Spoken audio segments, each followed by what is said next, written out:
this morning, sun's a bit hazy. Checking the forecast, things looking crazy. A storm on the horizon, the pressure is low. Gotta get moving, put on a show. The news is all buzzing, state of alert, but we've got a plan, we're ready to work. Emergency Management Associates, we're here for the crisis, we're here for the fates. From the first sign of trouble to the all clear sign, we're on the front lines, we're one of a kind. Emergency Management Associates, we're the calm in the chaos, we're opening gates, connecting the dots and making the calls. We're picking you up when you're starting to fall.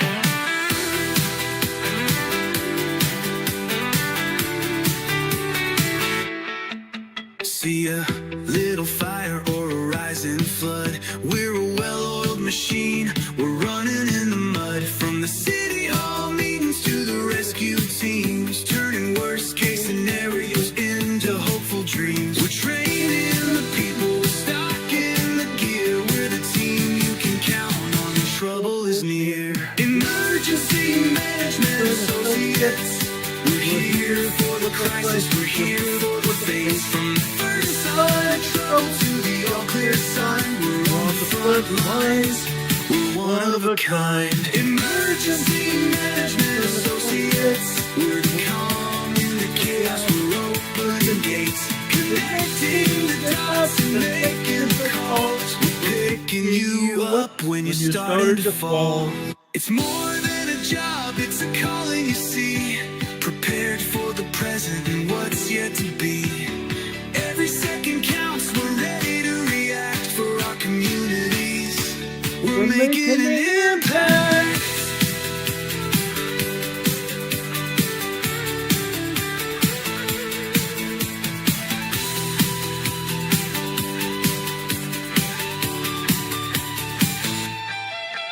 Emergency Management Associates, we're here for the crisis, we're here for the fates. From the first sign of trouble to the all clear sign, we're on the front lines, we're one of a kind. Emergency Management Associates, we're the calm in the chaos, we're opening gates, connecting the dots and making the calls. We're picking you up when you're starting to fall. Yeah, we're picking you up, we're ready to go. EMA, let's get this show on the road.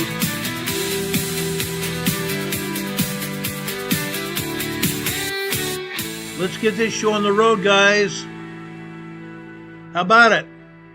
Let's do it now. Good evening, everyone. My name is Ron Tyler. I'm the chairman and president of Emergency Management Associates. We've been doing this show now over 7 years. We're proud to be here with you. Today, we're going to be talking about a lot of information, so stay tuned for this. It's very important.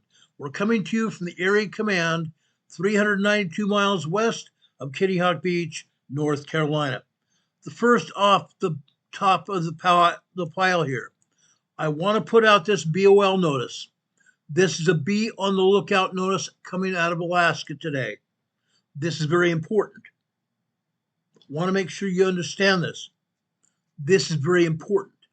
This woman's name is Arlette Fabian. She's been missing since she was last seen alive on March 22nd, 2028. She was last seen on April 2nd. Now it's April 20th, 18 days later, or 18 days later, okay? She was last seen with a rucksack out of a pillowcase that may contain the belongings of a purse and other personal items. She's not that old, guys. She's not that old at all. It's very important we find her. It's very, very important we find her. Hold on a second.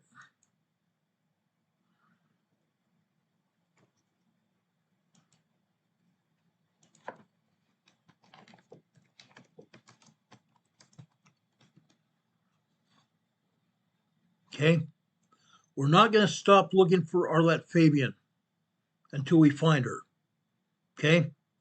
This is important. I want you to know that. Okay? Now, everyone, including her family, wants her back. If you know someone that may have seen her, please call the Trooper Tip Line, the Alaska State Trooper Tip Line at 907-251-8769. 907-251-8769. Arlette Fabian's been missing for several weeks now. Okay?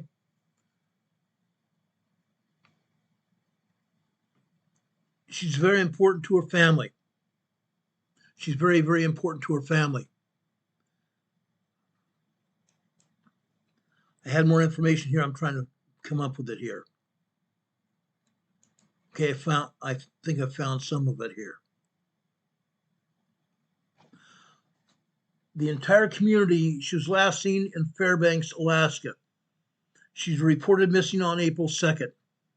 All attempts to locate her have been unsuccessful.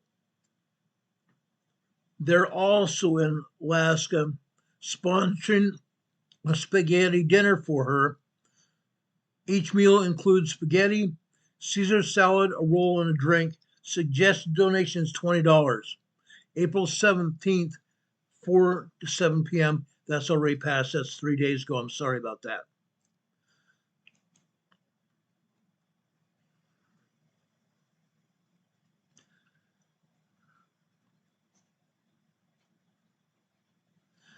Now, I want to give you some specific information about her. Her date of birth is April 19th, 1979. Her age is 46 years old. She's been missing from Fox, Alaska. Last known location, Fox, Alaska water station. Possibly wearing a blue hoodie, sweatpants. She had a purse, a dark blue plaidish pillowcase, some type of bag, and other clothes inside, like an overnight bag. Her height is 5 foot 4 inches high. Her weight is 165 pounds. She's got black hair and brown eyes. Scars, marks, and tattoos. She has 2 feather tattoos on the right side of her neck below her ear. On April 2nd, at approximately 8:54 a.m. Fairbanks, Alaska time, Alaska State Troopers issued a report that Arlette Fabian, age 46, of Fairbanks, was missing. All attempts to locate Fabian have been very unsuccessful. Fabian was entered into the Alaska Missing Persons Index as a missing person and entered into the Missing Persons Clearinghouse nationwide.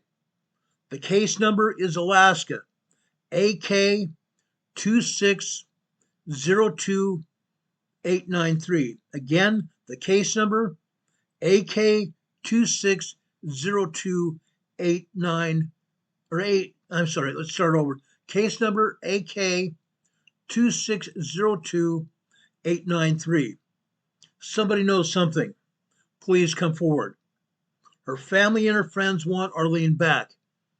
If you have any information regarding her current whereabouts, the Alaska State Troopers at Fairbanks are asking for tips at 907-451-5100, or you can submit information anonymously through the AK Tips smartphone app or the Department of Public Safety website.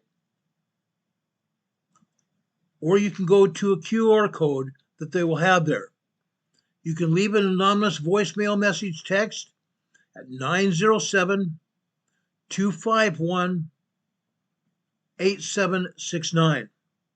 Let's bring and find Arlette Fabian home. Okay? Now I'm going to try to pull up this other picture I have for her that gives her parents' pictures here. And it's going to show her tattoo on the right back side of her neck below her ear. I'm going to try to pull that up here right now.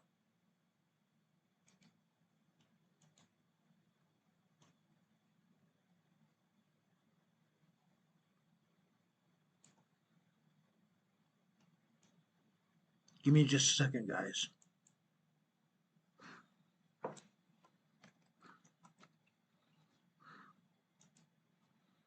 want to show you this information I think is very important.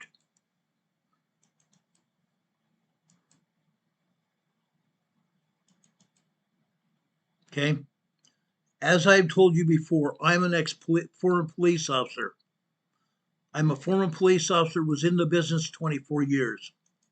This is why I'm sharing this with you. Okay? This is exactly why I'm sharing it with you. This is the information about her and her family, her parents. Okay?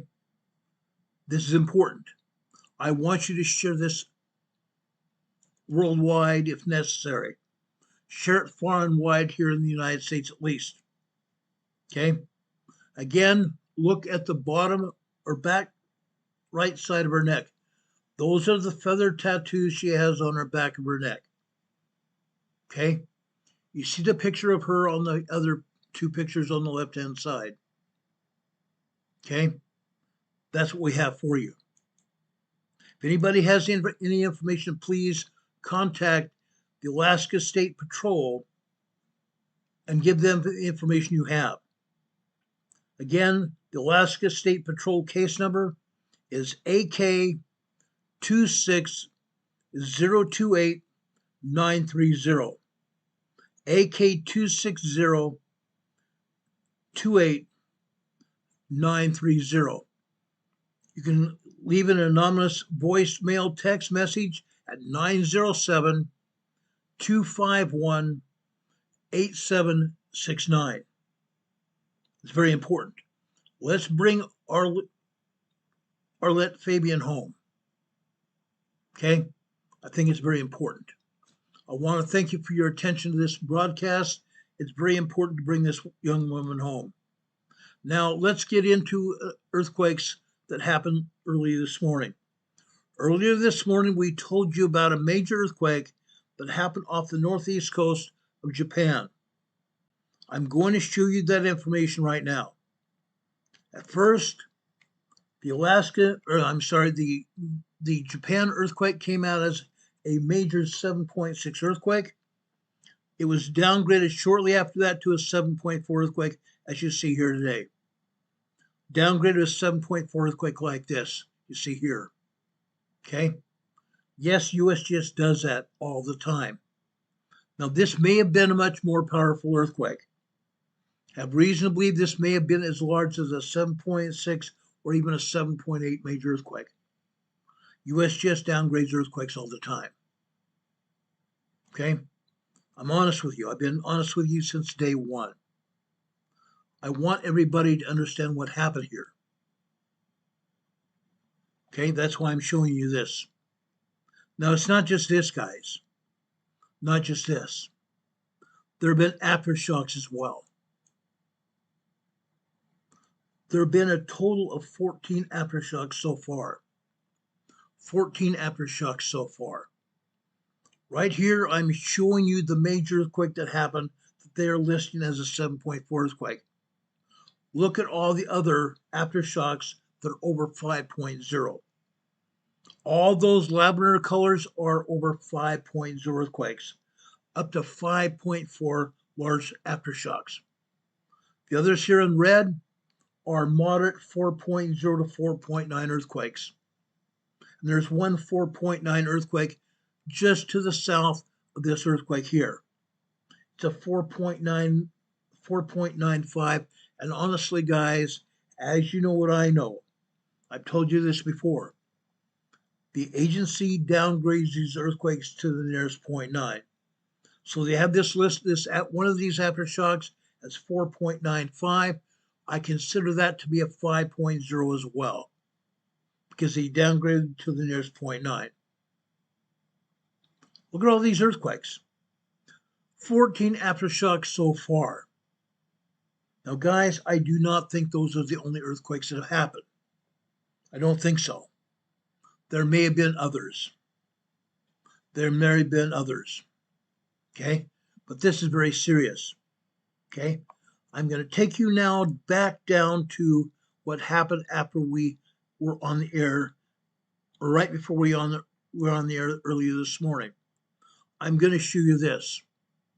Okay? This is the information.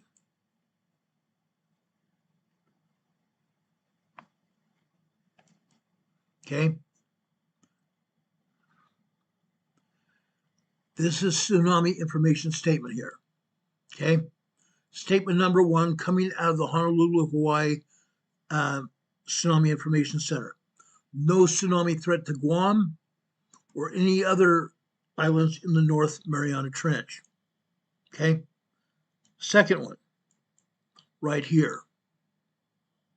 Tsunami Information Statement number 1. There are only 2 information statements that were issued all day long. This tsunami warning is the last warning for the west coast of the United States, Alaska, Canada, Washington, Oregon, and California. No tsunami danger at all. No tsunami warning is going to be in effect along the west coast of North America. Not at all. Okay? Want everybody to understand that. Based on the earthquake information and the historic tsunami records, this earthquake is not expected to generate a tsunami and has not. An earthquake has occurred with parameters listed below. Preliminary earthquake parameters. The following parameters were based on a rapid preliminary assessment of how earthquake changes may occur. Major 7.4 earthquake here. It lists the Alaska time period here. Okay? 23:53 Alaska Daylight Time. That is 11:53 p.m. at night. 00:53 p.m. Pacific Daylight Time. 00:53 a.m. Pacific Daylight Time. That is 12:53 this morning Pacific Time. 07:53 a.m. UTC.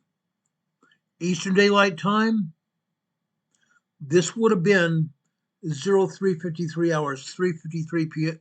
3:53 a.m. this morning, Eastern Time. I came on the air after 4 a.m. to talk about this earthquake. Okay?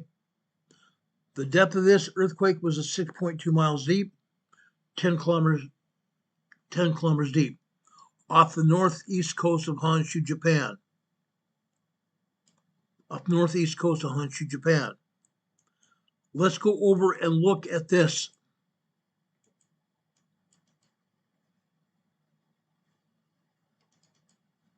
Sorry, it's not coming up. I'm going to have to refresh this here.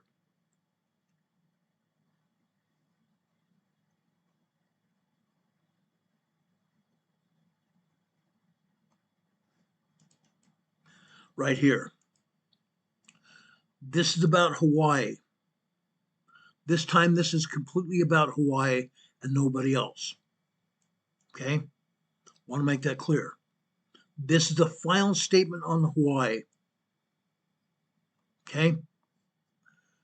Basically, it's saying Tsunami Information Statement number 2. Pacific Tsunami Warning Center, Honolulu, Hawaii. Emergency Management in the state of Hawaii. Tsunami Information Statement number 2. This statement is for information only. No action is required. An earthquake has occurred with preliminary magnitude parameters. 7.4 magnitude. 7.4 magnitude earthquake. Okay? Evaluation. Based on all available data and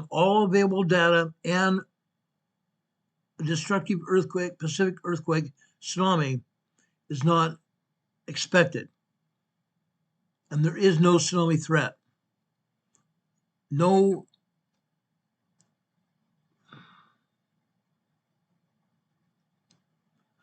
no tsunami threat to Hawaii. Repeat, a destructive Pacific-wide tsunami is not expected. There is no tsunami threat to Hawaii. This will be the final statement. This is the final statement on Hawaii. Let me show you in a tsunami advisory. This tsunami advisory right here.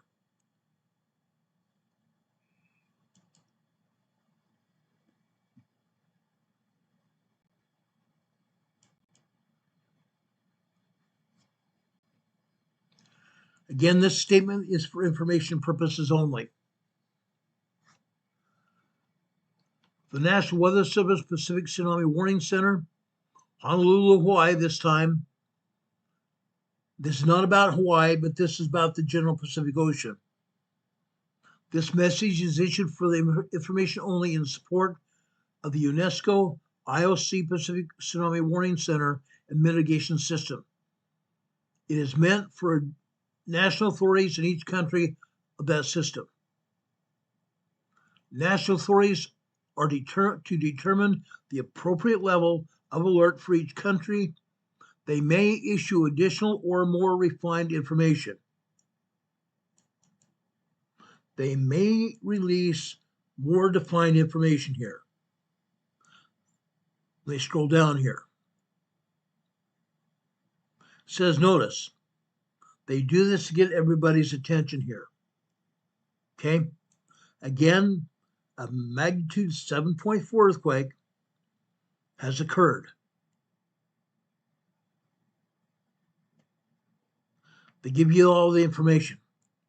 I told you this morning where it occurred, 39.9 degrees north, 143.3 degrees east, 10 kilometers deep, 6.2 miles deep, off the northeast coast of Honshu, Japan.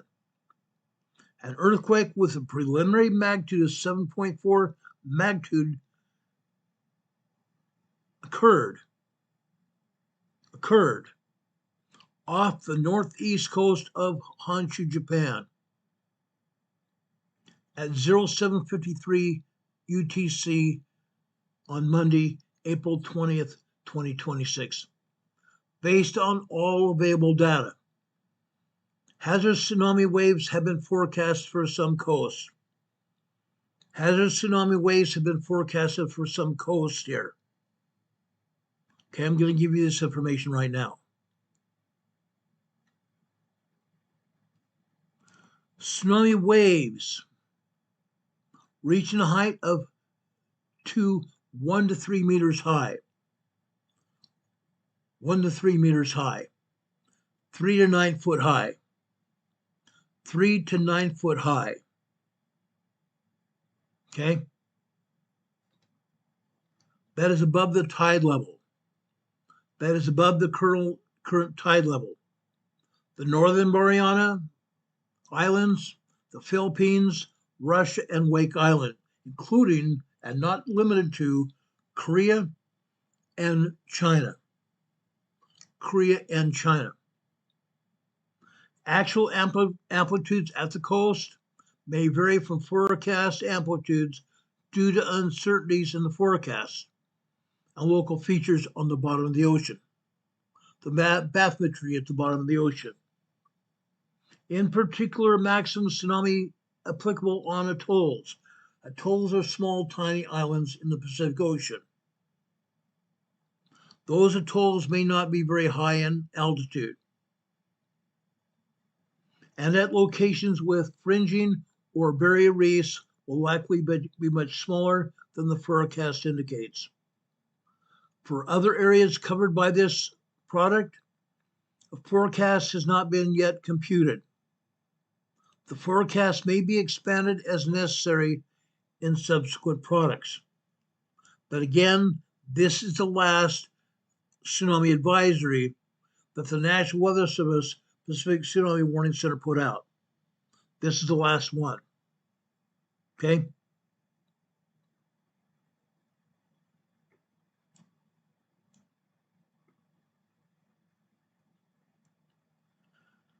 Now I scroll down here for you.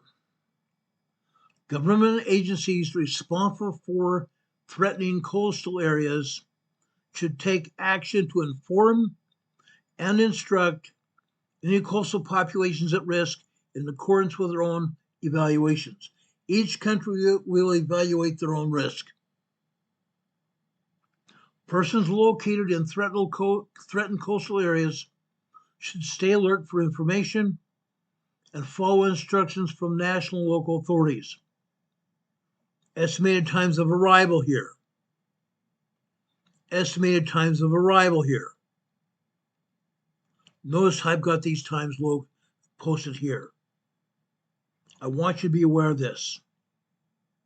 ETA, the initial tsunami wave for places within the threatened regions, are given below.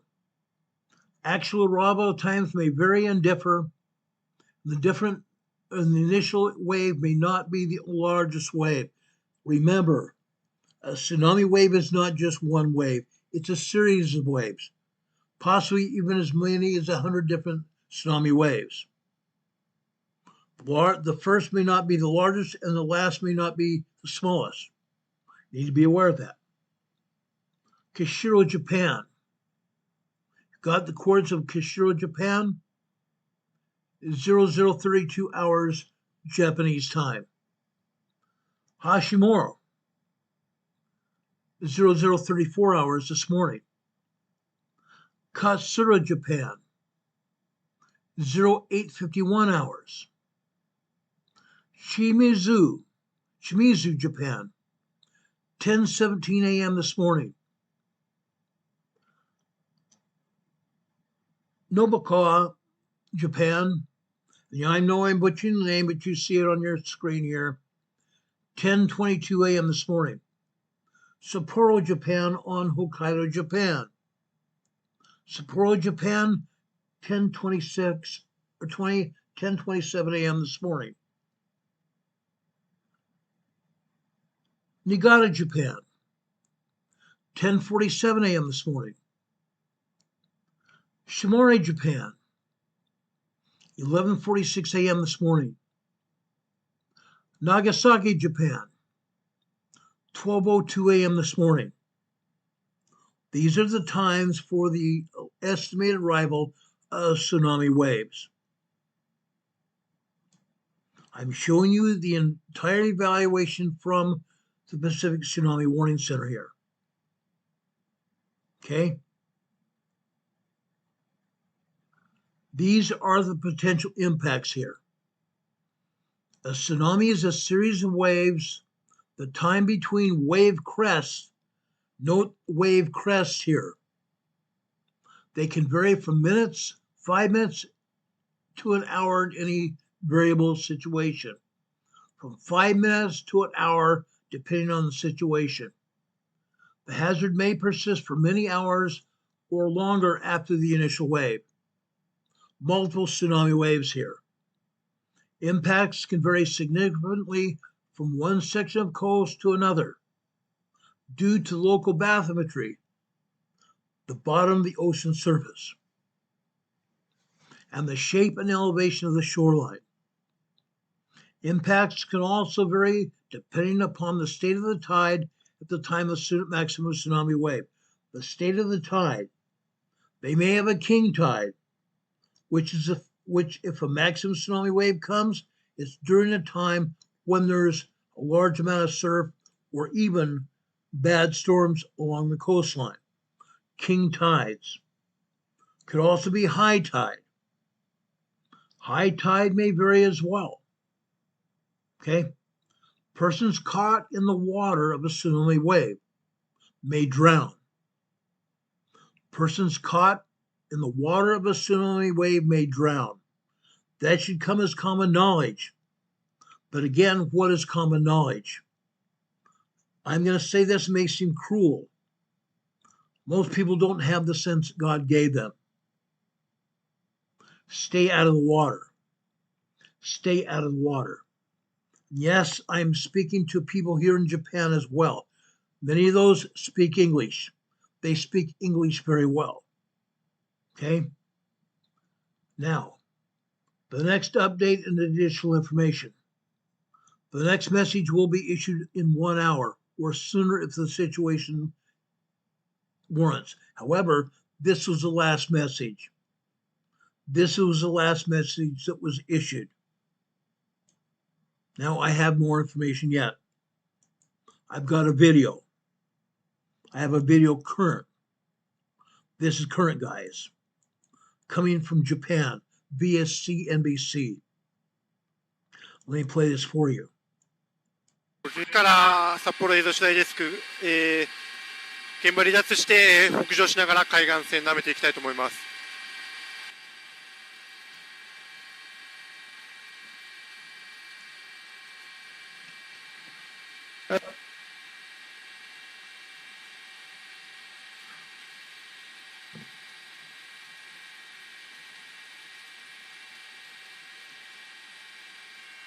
はい、了解しました。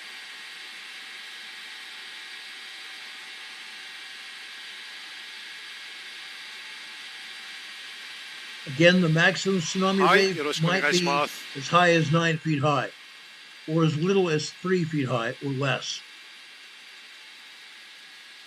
Notice these waves offshore. It does not appear that there is a major tsunami wave at all. You would see the waves offshore in this long distance shot.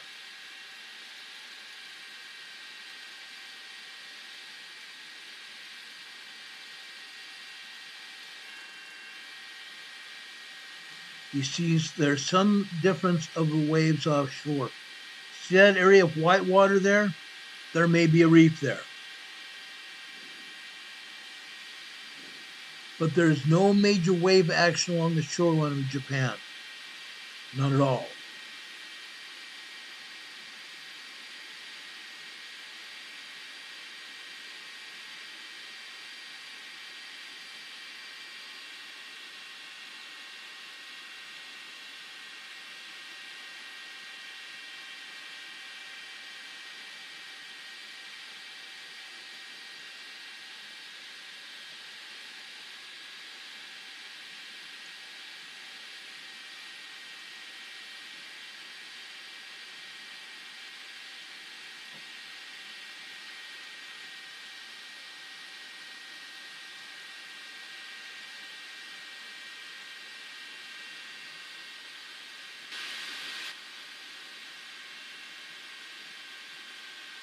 新日高町了解です。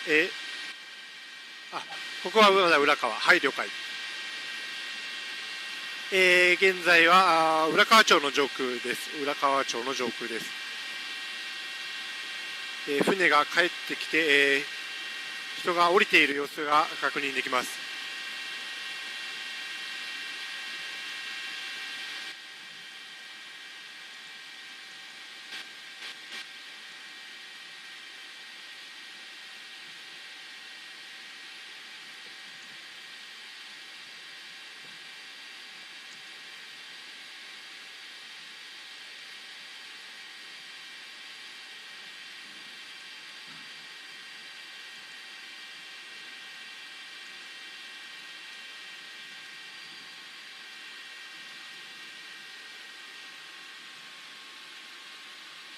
Look at that.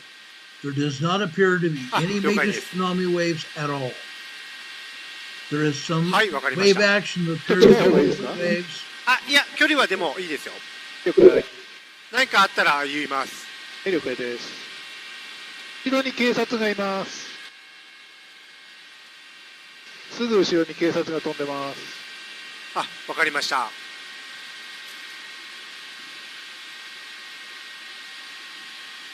There's nothing abnormal about any of the waves you see here at all. There's no major flooding going on. 今24デシでこんな感じです。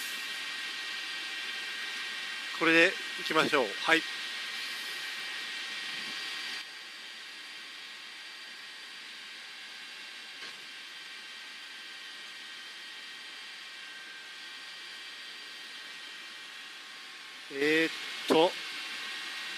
今新日高です。新日高に入りました。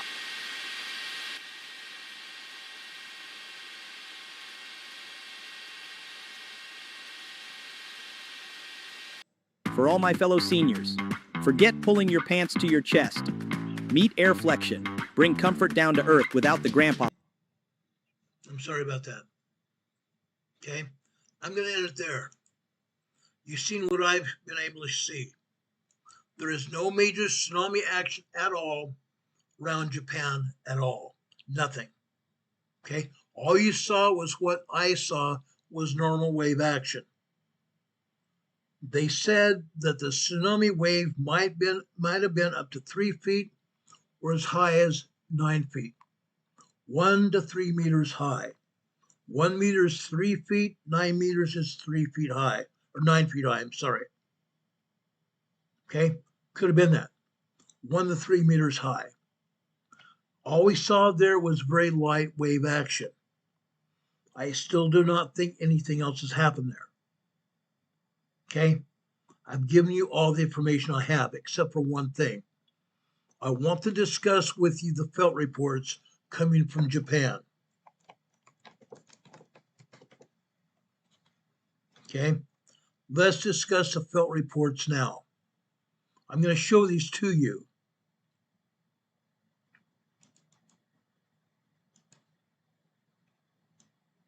I'm going to show these to you. Look at this, the first one here. Building gently rocking. Coming from Kawasaki, Japan. Toru, Japan. This in Japanese, I can't read that. The next one says very shaky movement here. Very shaky movement. The next here, more like swaying than shaking. Has gone on for at least 20 to 30 seconds, but felt like standing on the deck of a ship. Coming out of Noda, Japan. Noda, Japan is the western peninsula of Japan off of central Japan. From Noda, Japan, Noda City here. Not bad, but we still felt it. It was like you were sitting on a very slow train, like you're standing on a very slow train. Now, this is not the only one. Let me show you one more here. We've got a second report here.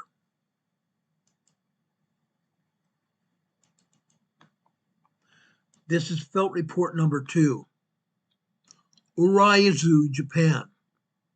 Moderate strong earthquake, magnitude 7.4 earthquake with possible tsunami. Tokyo, Japan. Gentle swaying bathroom door swinging gently. Yokohama, Japan. This is 582 kilometers from the epicenter. Again, this is about 100 miles off the shore. Gentle rocking motion. Gentle rocking. Urazu, Japan again. Long, slow rolling quake with lots of overhead light movement, but no damage. Lots of overhead light movement, but no damage. I have not seen any damage listed whatsoever in Japan at all. Now again, why am I showing you this? Why were we talking about it? The simple reason is this. The people in Japan and the authorities of Japan are very well prepared for earthquakes, more so than we are here in the United States. That is resulting in very little, if no damage at all. The citizens you saw there were reporting very light shaking, rolling movement, such as standing on the deck of a ship or in a moving train. That's all. Very light movement at all. This was a major earthquake off the northeast coast of Japan. Again, we have 18 different earthquakes, 18 different earthquake movements, 8 different earthquake movements, the largest of which was a 7.4 to a 7.6 earthquake. The largest was a 7.4 to a 7.6 earthquake. This is listed as a 7.6 earthquake. Then later it was downgraded to a 7.4 earthquake. Okay. Now, like I said, I have reason to believe that this earthquake may have been as large as a 7.6 to a 7.8 earthquake. Tomorrow afternoon, or maybe later tonight, I'll give you my impression of exactly what's happened. I'm still in the process of researching this earthquake. This earthquake may have been stronger than they're saying. However, the damage estimates are very little, if no damage at all. Again, all that's been reported is gentle movement, rolling or swaying movement, as if on a deck of a ship or on a moving train. That's all.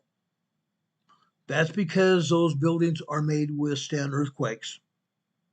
The Japanese infrastructure is a lot different than ours. Very much different from ours. Let's go to the USGS map now. Okay, I want to show you this.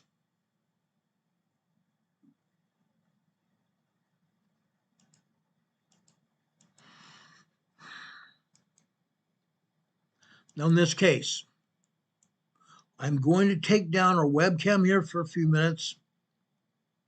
I'm going to take down our EMA banner here also for a few minutes so you can see what I'm showing you here. Let's go down to this earthquake here. The USGS is not showing us enough earthquakes at all. Here, they're only showing the major earthquake and 7 other earthquakes, 7 other aftershocks.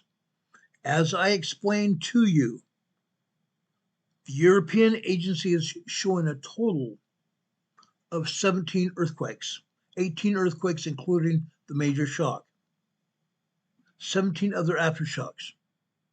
USGS is not showing that, are they? Not at all.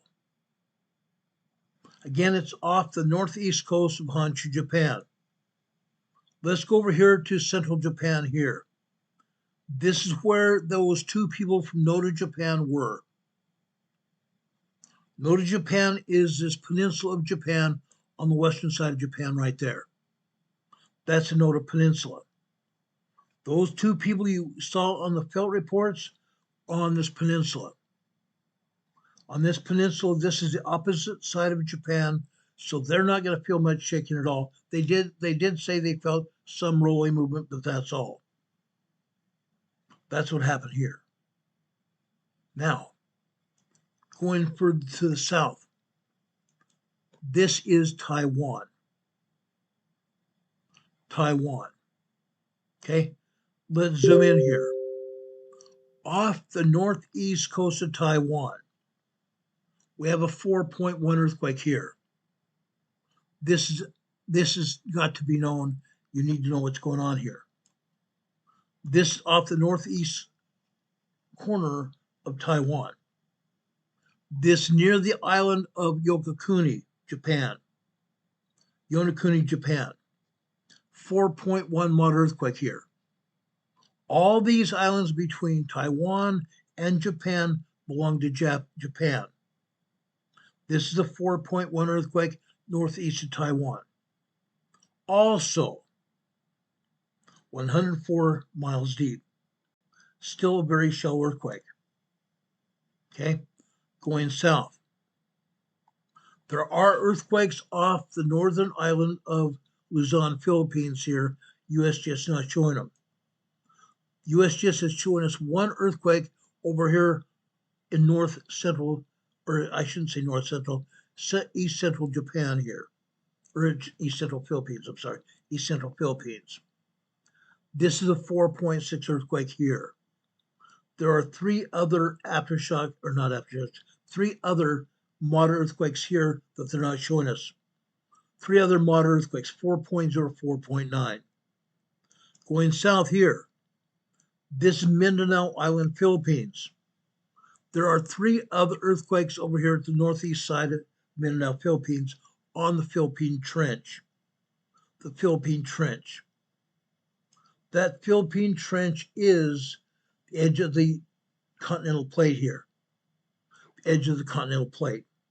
Seismic energy follows the edge of the plates. Seismic energy follows the edge of the plates. In this case, seismic energy comes out of Indonesia here and goes up into the Philippines, up into Taiwan, and then through that same tectonic plate into Japan and over to Kamchatka Peninsula of Russia and over into the Aleutian Islands after it leaves Kamchatka Peninsula, over here in the Aleutian Islands and over into Alaska. Again, there are 80 earthquakes here in Indonesia. 80 earthquakes here in Indonesia. They're showing us 2. They're showing us 2 earthquakes. Going over here to Eastern Java, Indonesia. This is a large 5.2 earthquake here. Large 5.2 earthquake. Again, it's along the edge of the plate here. Along the edge of the plate. This is 76 miles northwest of Mabara, Timor-Leste, Indonesia. Off the coast of these islands in Indonesia. This was a large earthquake. 5.0 to 5.5 or are considered to be large earthquakes. 5.6 to 5.9 are considered to be very large earthquakes. 5.2 earthquakes can still cause large amounts of damage. I've been in a 5.2 earthquake. I've been in 5.4s, 5.6s. I've been in 5.7s.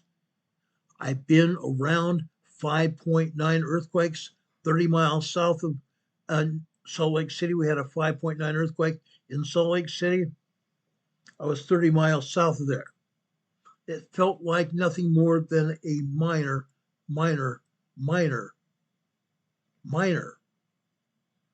very small earthquake. That's all it felt like.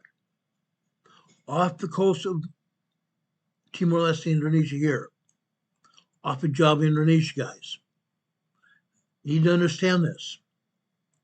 The people living here on these islands are not rich people. This earthquake here is along the same tectonic plate that exists here in Indonesia. There are a total of 7 different tectonic plates in this region. 7 tectonic plates in this region, ranging from over here in Tonga, Samoa region, going down here into New Zealand, over here to Australia, south of Australia, down here to the North Antarctic Ridge here, where you see an earthquake here. Earthquake here. 5.4 earthquake here on the Antarctic Ridge here. It is a separate tectonic plate in this region.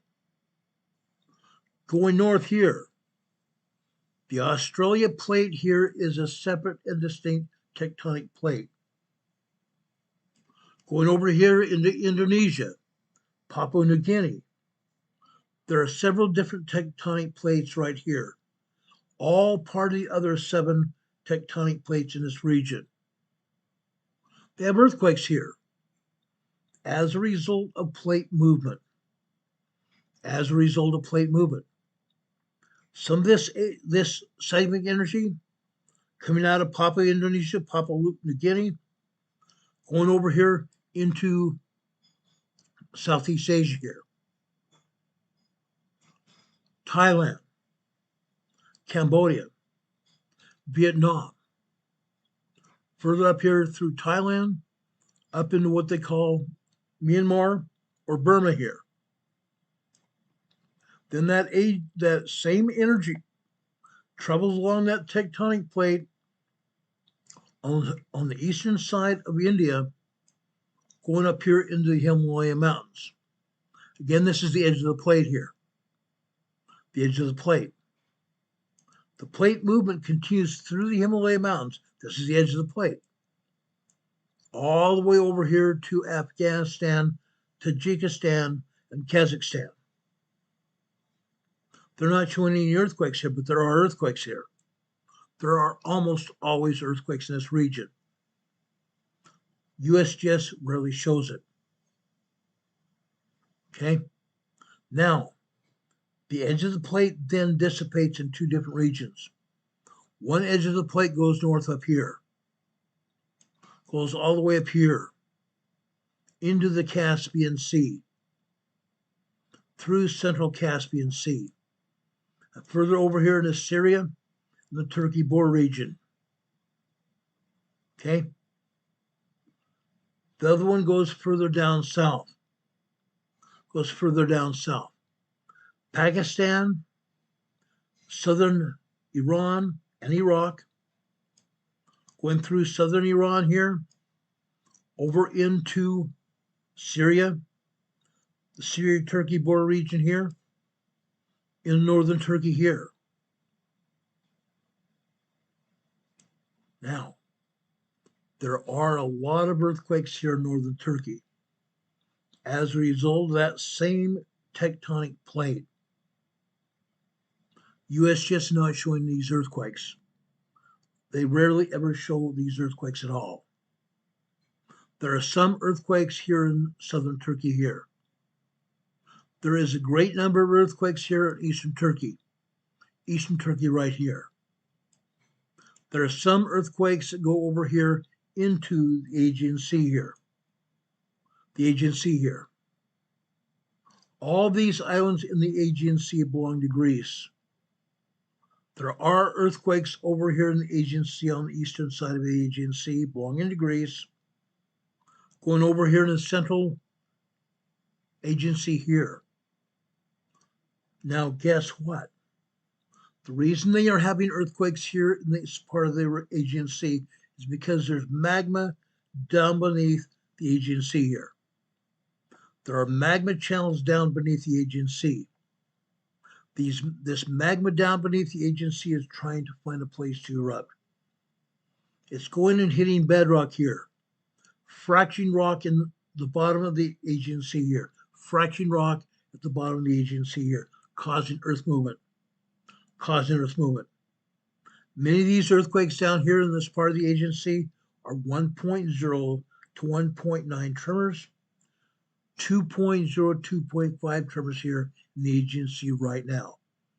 We have seen upwards of 4.5 and even 5.0 earthquakes here in the agency right here because of magma movement. Magma movement.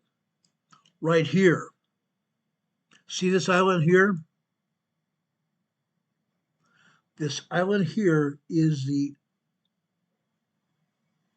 summit of the volcano right here. The surrounding water here is the caldera of the volcano. The volcano floor or the caldera of the volcano. The summit of the volcano is the island here. Every one of these islands here in the agency were volcanic origins. They have volcanic origins, meaning they were made by lava movement when the volcano erupted. In some cases here, as I've shown you before, there is evidence of the volcanoes here. There is evidence of the volcanoes right there. There's other evidences as well. Where the volcano erupted, vents where the volcano erupted, lava vents where the volcano erupted. You can see these vents on every island here in the agency and every island around the world. That happens. USGS not showing any earthquakes whatsoever here in the agency, but there are some minor tremors and a couple of minor earthquakes here in the agency as a result of magma movement down beneath the bottom of the ocean. There are earthquakes here in Greece. There are about 18 earthquakes here in Greece. USGS not showing any of them at all.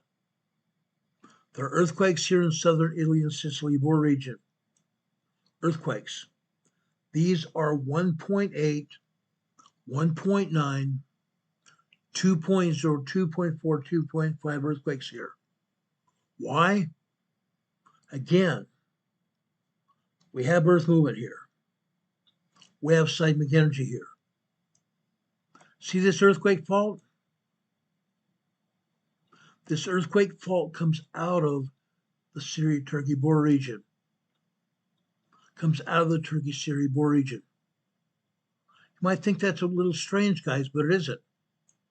It really isn't. Not at all. Not at all. Right here. Back in on February 3rd, 2023, we had a 9.0, 10.0 earthquake here. The Syria-Turkey border region. Major earthquake. 9.0, 10.0 magnitude. It left over 5,000 unalive people. It also left over 5,000 injured people as well. That 9.0, 10.0 earthquake also left a 12-mile long fissure open up here in Turkey. A 12-mile long fissure opened up here in Turkey. That fissure was and could hold an 18-story building at the bottom of the fissure. That's how deep that fissure was. That is what happens when we have major earthquakes like that. We fully expect that kind of stuff to happen when we have the cascading megathrust earthquake in Washington, Vancouver Island area. Can happen. Can happen. We talked about this before. Earthquake that happened here, it hit on what they call the Anatolian Fault. The Anatolian Fault comes out of the Turkish-Syria border region out here in the Western Mediterranean. Eastern Mediterranean. Then it runs south of Cyprus here, out into the Mediterranean Sea here. It runs on the southern side of Turkey here, out here in the Aegean Sea here. Runs south of Crete, Greece. Then it turns northwestward here, on the western side of Greece. On the western side of Greece, it starts to split in two factions here. One faction goes up into southern Italy. The other faction goes over here south of Sicily, out into this ocean here, out into the Tyrrhenian Sea. You see what I'm talking about here? We have earthquakes here in southern Italy. All kinds of earthquakes here in southern Italy. But we can't forget what's happening here. Southwestern Italy. Southwestern Italy here. What's going on? We have a volcano still moving. We have a volcano still moving. Last year, it started moving. The Vesuvius volcano started scaring people last year. We had upwards of a 4.6, 4.7 earthquake that hit here as a result of the Vesuvius volcano movement. Magma down beneath the surface of the volcano. Magma down beneath the surface of the volcano. And in fact, let's zoom in here. Up until a month ago, USGS was showing steam coming from Vesuvius volcano, and they've cut off the steam. They're not showing it. They don't want to show what's going on here. Occasionally, Vesuvius volcano is still moving here, still putting up steam. Why? Because 6 to 8% of all magma is water. 6 to 8% of all magma is water. When magma reaches its top of the volcano to the summit of the volcano, it's packing clods on the lava rock that's holding the magma inside the volcano. It's walloping the plug of the volcano just like this, smacking it. The magma is coming up from underneath, smacking the bottom of the plug. Now, when it hits this magma, the magma hits the bottom of the plug, it's with such force coming into the volcano, it's causing fissures. It's causing fissures to go through that big, huge volcanic plug. That volcano plug is deep volcanic plug, thick. But this magma is hitting this plug with such force it's causing cracks or fissures in the plug like this. Now that magma is still having water in it. 6 to 8% of all magma is water. When these fissures show here in that volcanic plug, all that water is making steam coming through that volcanic plug. Steam coming through that volcanic plug just like this. It's a simple physics lesson. It's a simple physics lesson. Steam coming through that volcanic plug is also widening out those fissures, making those holes wider. The wider those holes get, the worse it is for the plug. At some point in time, between the new fissures that are hitting as a result of that magma beneath the plug and that steam coming through the fissures of that plug, at some point in time, that plug is going to go bluey. Then we're going to have an eruption. Doesn't matter whether it is Vesuvius volcano or where this volcano is. The same difference is going to happen. the same difference is going to happen. Now notice where this volcano is. The Vesuvius volcano is surrounded by urban populations. People live here. People, businesses exist here. Some of these people have been evacuated. Some people are being evacuated as we speak because people understand what's going on. They feel these earthquakes. Some of these earthquakes are not just tremors. Tremors you cannot feel. Tremors are 1.0 to 1.9 tremors. You can't feel that. Most of the time, you're not going to feel 2.0, 2.9 minor earthquakes either. They're still happening. They're still happening. The ground is shaking here. The plug of Mount Vesuvius is popping. It's popping. The plug is having cracks in the plug. It's going to happen. And at some point in time, with all that magma rising under pressure, that plug is going to pop and we are going to have an eruption of Mount Vesuvius. I'm not going to say it's going to be tomorrow. I'm not going to say it's going to be the next day or even next month or next year. But at some point in time, it's going to erupt. It's been thousands of years already. It's going to erupt at some point in time. Now, people over, including Naples, have felt movement. They felt movement here. Why? What is here, guys? What do you see here? There are craters. There are cones here from previous eruptions. Vesuvius volcano didn't have to erupt at its summit. Didn't have to. But it did erupt in various places. You can see cones here. Cones and craters throughout this region. Cones and craters throughout this entire region. Naples here has also seen earthquakes. Not just at Mount Vesuvius, but over here where these vents are. Magma is also going towards these vents as well. That's why this area is getting earthquakes here. Having earthquakes all the time. All the time. Now, let's go north here. North central Italy here. We have a swarm of about 24 earthquakes here in north central Italy. Guys, when we have swarms, we also seem to have large earthquakes. They go hand in hand. This area has seen swarms for the past 2 years. And during the past 2 years, we've seen 2 large earthquakes. One 5.0 and one 5.1 earthquake here in central Italy. It's going to happen.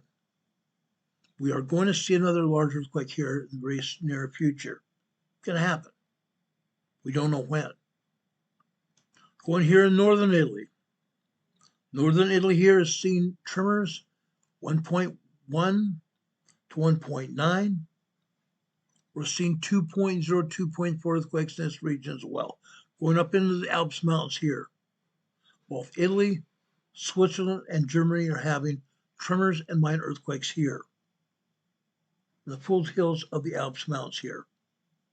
Going into France, we are seeing a lot of 2.0 to 2.7 earthquakes here in Switzerland, Germany, and France here. All the time. All the time. USGS is still not showing earthquakes here. We have some minor earthquakes down here in southern Spain. We have minor earthquakes, 2 minor earthquakes here, a 2.1 here at the border of Spain and France, a 2.4 over here on the northeast side of Spain and France border here.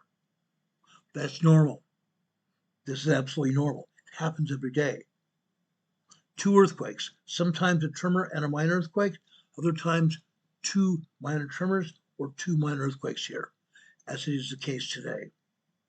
Happens all the time. We'll go down here to the Strait of Gibraltar. West of the Strait of Gibraltar here in the Azores Islands. Minor earthquakes. 2.4, 2.7, and 2.8 earthquakes here in the Azores Islands here. They're happening. Every day they happen. Down here in the Canary Islands, down to the south here, we have some tremors. Tremors only. Tremors only here, guys. It's happening. There's a reason. There's a reason, guys. You need to be aware of it. These earthquakes here are going to still happen, regardless of what else happens. They're going to occur. Now, USGS is not showing anything here in the Mid-Atlantic. But I said this before, I'm going to say it again today. Here in the Mid-Atlantic here, I want to tell you this. See this earthquake fault going through the Mid-Atlantic here? It's called the Mid-Atlantic Fault. The Mid-Atlantic Fault is expanding. The Mid-Atlantic Plate here, ocean to side ocean, it's called the Mid-Atlantic Plate. This plate is expanding from the center here, from the Mid-Atlantic Fault, expanding, pulling away from the Mid-Atlantic right there, like this, to the east, to the east. The Mid-Atlantic Fault is pushing Africa and Europe in an easterly direction, pushing Africa and Europe in an easterly direction. On the same token, the Mid-Atlantic Fault is also pushing Greenland, North America, Canada, the United States, Mexico, Central and South America in a southwesterly direction, causing earthquakes here, causing earthquakes on the east coast of all these countries here. It's happening all the time. We see it. Today, North Carolina here. North Carolina here. This is just north and east of where I live. North and east of where I live. This is a minor 2.0 earthquake here. This is the third such earthquake that we've had in the past week. The third such earthquake that we've had here in the past week. This 4 miles west-northwest of Randleman, North Carolina. Randleman, North Carolina, right here. Notice where it's at. It's west of this lake here. It's west of this lake here. Now, we've been told that there's a drought here in North Carolina. The water level of Lake Randleman has gone down.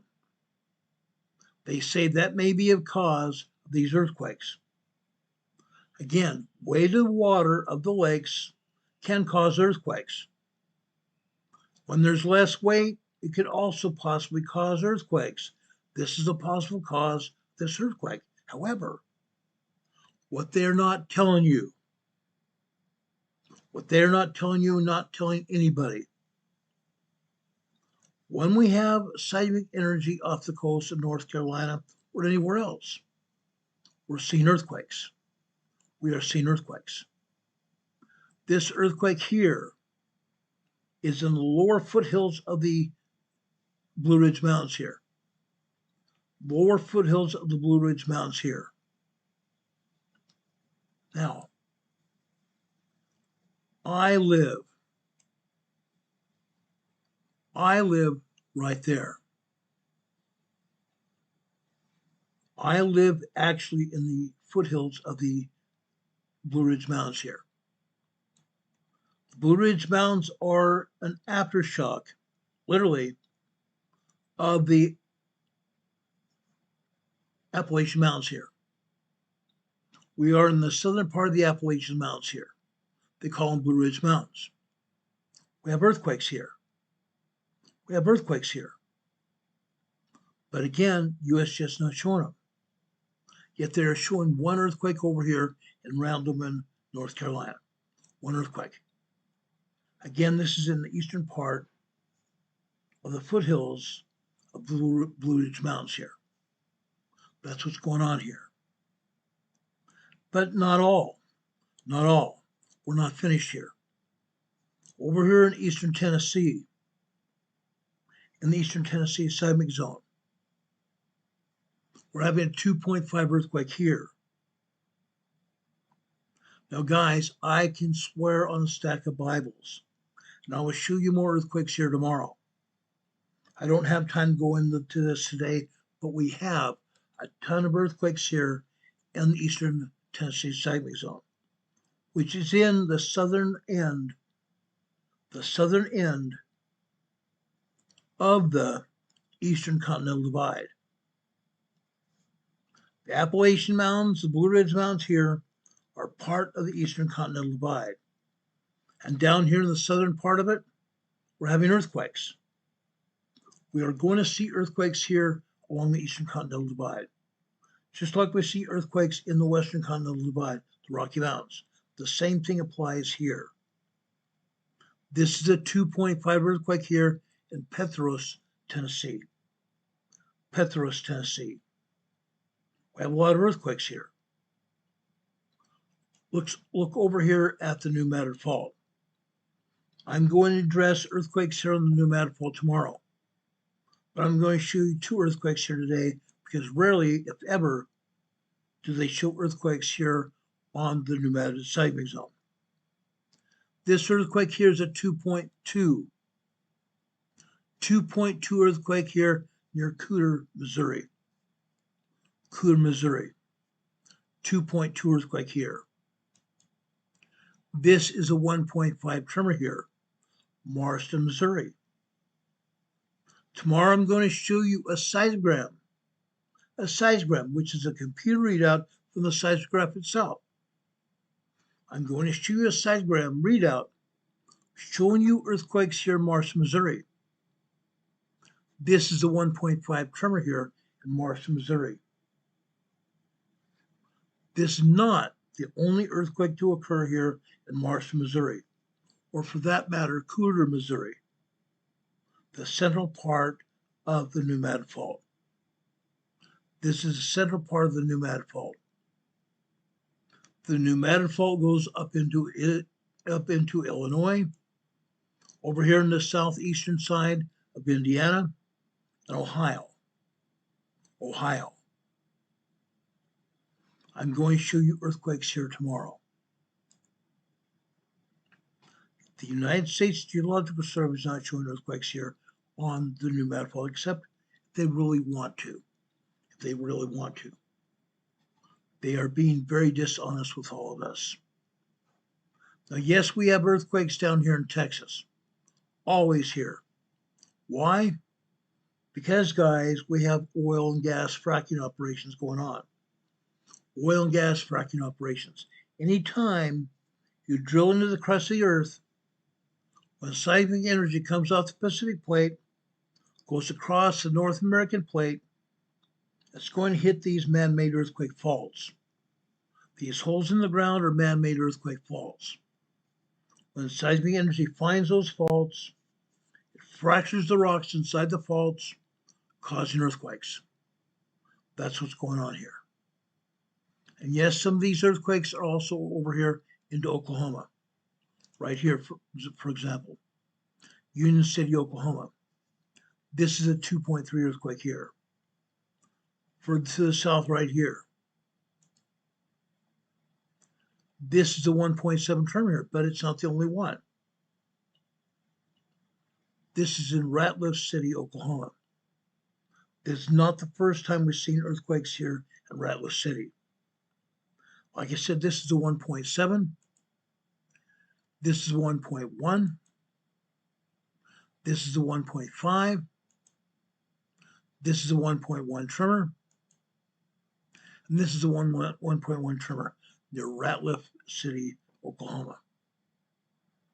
Oil and gas fracking operations. Look where these earthquakes are hitting. Every one of these places that it's hitting, we have oil and gas fracking operations occurring right here. This great big plot here, we can't zoom in any closer than we're at right here. But you can see in the upper part of this plot here, we have pumps and jacks going on here. Oil pumping area all over this area. All over this area, you see these plots here.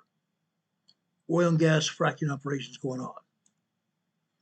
Everywhere where you see an earthquake, there's oil and gas fracking going on.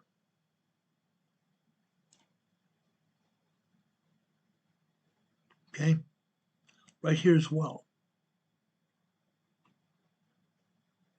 Unfortunately, I can't zoom in far enough. But down here south right here, oil and gas fracking operation there. Huge operation there. The water here are water ponds, treated sewage that's being pumped down into the hole of the earth to get oil and gas out of the shell here. Treated sewage water is being pumped into the hole here to pump out oil and gas out of the hole. We still have earthquakes here. We still see earthquakes here as a result of that. All throughout Oklahoma, Texas, Nebraska, and even sometimes Kansas. We see it all the time. All the time, guys. It's happening.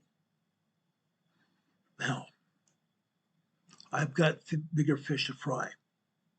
Southwestern Texas, the same thing's going on. You see swarms of earthquakes hitting here. Swarms of earthquakes hitting here. The same thing applies. Oil and gas fracking operations going on here. Swarms of pumping jet oil and gas jacks here. All the time. All the time. Now, I want to go north here. I want to go north. New Mexico. New Mexico, guys. This is the 1.6 tremor here. 1.6 tremor here. Look where it's at. This is in the southern part of the Rocky Mountains, the Western Continental Divide. That's why we're seeing this 1.6 tremor here near Ute Park, New Mexico. Ute Park, New Mexico. 1.6 tremor here. Now, I want to go over here into Utah. Utah. Actually, before that.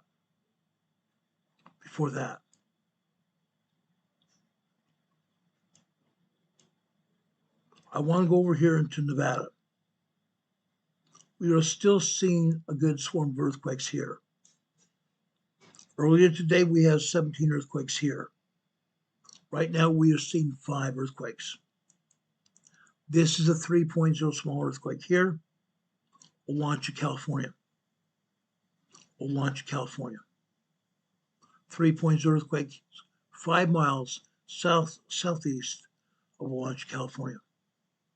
65 miles north of Ridgecrest. 65 miles north of Ridgecrest. This is a 2.0 earthquake here. This is a 1.7 tremor here. This is a 1.4 tremor here. This is a 0.9 1.0 tremor here. Guys, what are we seeing here? I just mentioned just before. These are small earthquakes here, swarm of earthquakes. These may even be aftershocks. They may even be aftershocks of a large earthquake here in the Mojave Desert. Large earthquake here in the Mojave Desert. Why? Because back in 2019,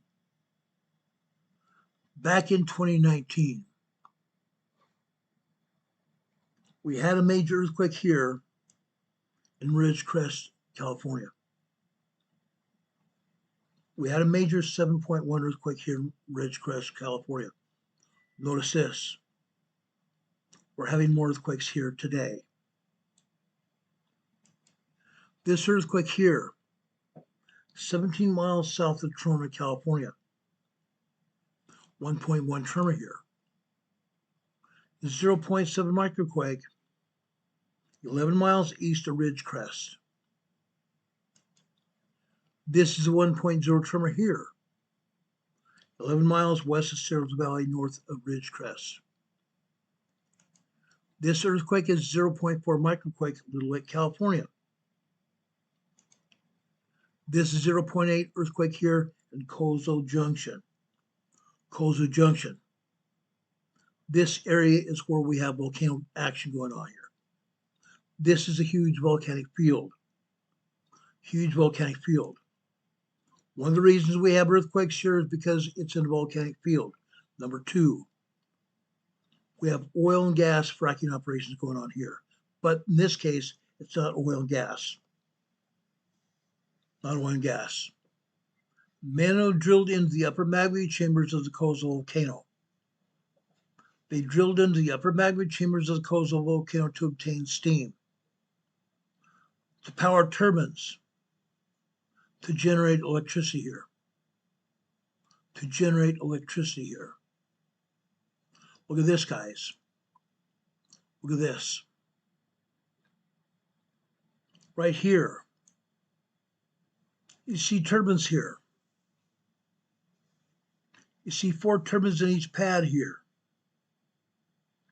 I don't remember how many turbines are in this region here in the Cozo volcanic field.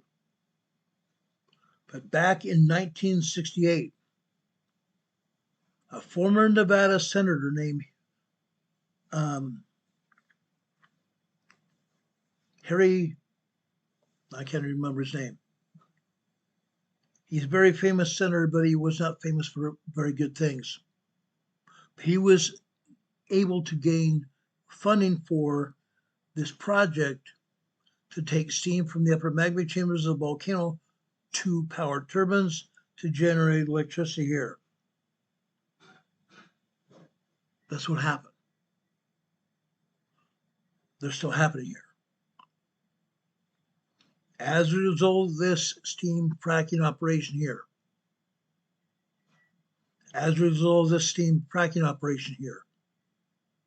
again, seismic energy comes off the Pacific plate over through the North American plate here, finds these man-made earthquake faults, fractures the rock in the earthquake faults, causing earthquakes.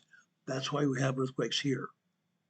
Yet also, because this is a volcanic field, we have earthquakes as a result of magma down beneath the volcano here. Two reasons we have earthquakes here in the Cozo volcanic field. But again, why are we having earthquakes here around Ridgecrest? We're seeing more and more earthquakes here. We may be even seeing a revival of earthquakes here, because we may be seeing soon another large earthquake here in Ridgecrest, California. It could still happen. Now, going north into Nevada here. This is the red earthquake, meaning it just happened. Anytime you see a red dot on their USGS map, it means the earthquake just happened. This is a 1.7 tremor. South of this tremor here,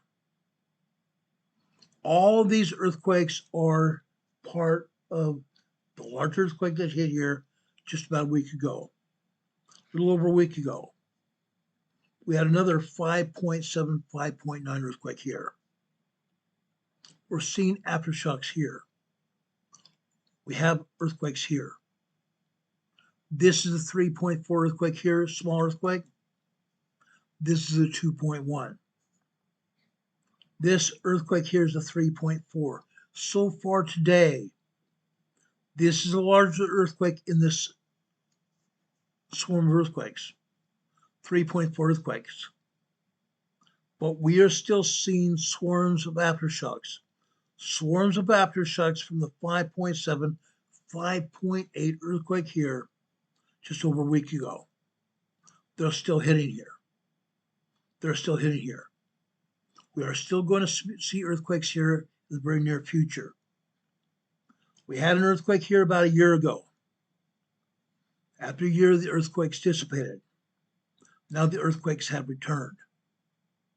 Why? because the ground is moving again. This, as I said before last week when this earthquake first occurred, this is in the Walker Lane Fault System. The Walker Lane Fault System. The Walker Lane Fault goes up here to the southern side of Pyramid Lake here. Southern side of Pyramid Lake here. The Walker Lane Fault extends from the southern side of the southern side of Pyramid Lake here, goes all the way down south here. All the way down south here. Look where we're going. Look where we're going. The Walker Lane Fault. The Walker Lane Fault. Look where we're going, guys. The Walker Lane Fault. What are we seeing here, guys? What are we seeing here?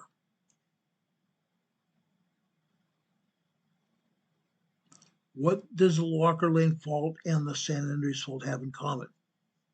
They link up. They link up. This is Olancha, California. Ridgecrest, California here. Then we go down here to the San Andreas. The Walker Lane Fault hooks up with the San Andreas Fault here. Goes all the way down here through the Imperial Valley here. Through the Imperial Valley here. When it leaves the Imperial Valley, it goes into northern Mexico here. Goes all the way through northern Mexico here into the Gulf of California. Now, I showed you last week the Walker Lane Fault map. I also showed you the new Navy map. At some point in time in the future, this is the theory. At some point in time in the future, we're going to have significant enough earthquakes that the Walker Lane Fault will become an inland waterway. We're going to have significant enough earthquakes to turn the Walker Lane Fault into an inland waterway. That's a theory by Edward Casey, among others. I think it's possible. I think it's very possible. It could happen. Now, before I talk about earthquakes in Southern California, which is next, I want to go over here to Utah. I want to show you what is happening in Utah. I think we need to understand what's going on here. There's a good reason for it. Right here in the central Wasatch Fault area, we've had earthquakes here. Lots and lots of earthquakes. It's not just here on the Wasatch Fault, though. Over here to the west here, there's another thing that's going on. It's called the Black Rock Desert Volcano. The Black Rock Desert Volcano is right here. This past week, I showed you earthquakes hitting on the Black Rock Desert Volcano. Now, we see earthquakes out here to the east on the southern part of the Wasatch Fault. The southern part of the Wasatch Fault. Let's show you earthquakes here. Let's show you earthquakes here. This is the 2.1 earthquake here near Kanosh, Utah.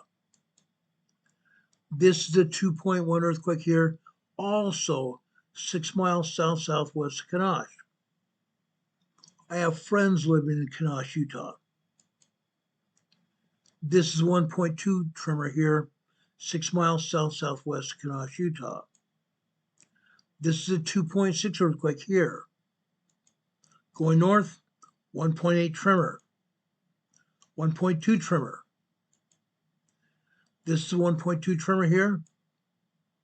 This is 1.6. This is a 1.9 2.0 earthquake. This is 2.0 earthquake. This is a 1.5 tremor. And this is a 2.1 earthquake.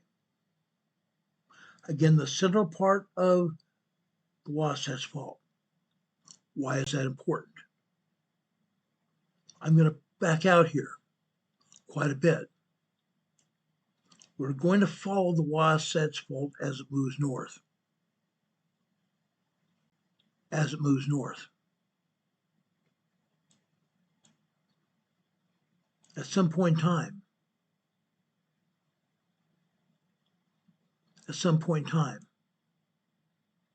we're going to move over here to Provo, Utah. Then we're going to go over to my old stomping grounds here in Santa, Utah. Right here. I used to live here. Right here. You see the edge of the plate here. You see clearly the edge of the Wasatch Plate here. On the western side of the Wasatch Mountains. The western side of the Wasatch Mountains is the Wasatch Fault. Look where it's at. The Wasatch Fault is literally on the edge of the cities here. Right along the eastern sides of the cities here. The Wasatch Fault. This Wasatch Fault runs along the western side of the Wasatch Mountains here, on the eastern side of Salt Lake City here. Why is that important? Why is that important? See this area right here?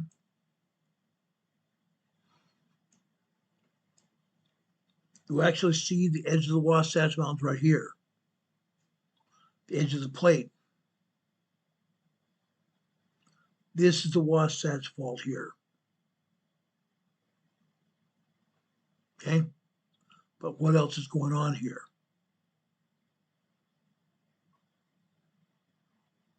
What else is going on here?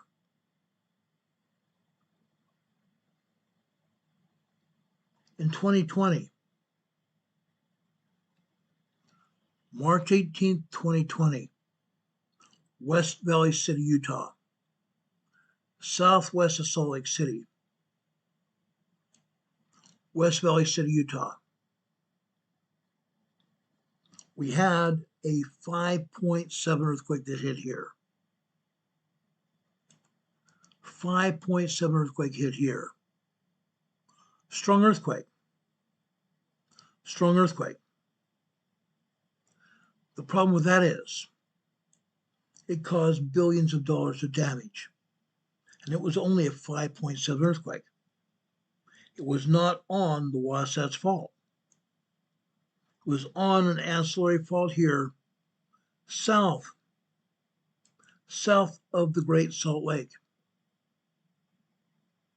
South of the Great Salt Lake here. Ancillary fault. A fault that's connected to the Wasatch Fault. Now, this Wasatch Fault goes north. For those of you who don't know, the Wasatch Fault goes all the way over here in the southeastern Idaho. Right up here in the southeastern Idaho. Now, there are 7 segments. There are 7 segments of the Wasatch Fault. We are expecting a 6.5 to 7.5 earthquake to hit on the Wasatch Fault. That 6.5 to 7.5 earthquake could hit on one segment or all 7 segments of the Wasatch Fault going all the way down to central Utah. Could happen on one segment or all 7 segments of the fault going all the way down to central Utah. Or that earthquake could hit on 1 or 2 or 3 segments of the Wasatch Fault. When I moved to Salt Lake City in 2020, I was told, oh, Ron, you don't have anything to worry about. The largest earthquake that we could have here in the Wasatch Fault is only going to be 6.5 earthquake. I said, okay, I can handle that. Then over the past 6 years, I should say, scientists have decided that it's not just going to be a 6.5 earthquake. Upwards of a 7.5 earthquake can hit here on the Wasatch Fault. Millions of people live here along the Wasatch Fault, going south to north. Millions of people. It's not just going to be people here in the valley that are going to be affected by the earthquake. People live up here in the mountains. Park City, for example. Park City. The people living in Park City and other ancillary towns and cities through Utah are going to be affected by the earthquake. They're going to be affected by the earthquake, guaranteed. I've studied it out. I know that to be a fact. I know it to be a fact. In Park City, I was asked to write an emergency preparedness plan for a ski resort here in Park City. I wrote it. It's a 125-page document detailing everything that needs to be done before and after the earthquake hits. A lot of information. I have written now probably 18 to 20 emergency preparedness plans for organizations as large as a ski resort or a city, or even towns or churches throughout Colorado, Utah, Nevada, Arizona, and California. Now as well North Carolina. I've written preparedness plans here in North Carolina as well. Earthquakes are going to hit. Why am I discussing this? Because every city, every town, every church, every business, every family, no matter the size, needs to have an emergency preparedness plan. You're going to see an earthquake here. You will see an earthquake here, whether it's here in Utah on the Wasatch Fault, or whether it's over on the San Andreas Fault, which is locked and loaded, or over here in the Bay Area. Over here in the Bay Area where we have 3 earthquake faults that are locked and loaded, including the San Andreas Fault here on the west side of the San Francisco Bay Area, or the Hayward Fault here, or over here to the east, the Calaveras Fault. The Calaveras Fault right here. Today, right here, east of the San Francisco Bay. We have another 1.5 tremor here in San Ramon, California. San Ramon is still rocking and rolling here. Not just with one, but many earthquakes here that they're not telling you about. This is the only one they're telling you about, which is a 1.5 tremor here in San Ramon. South of there,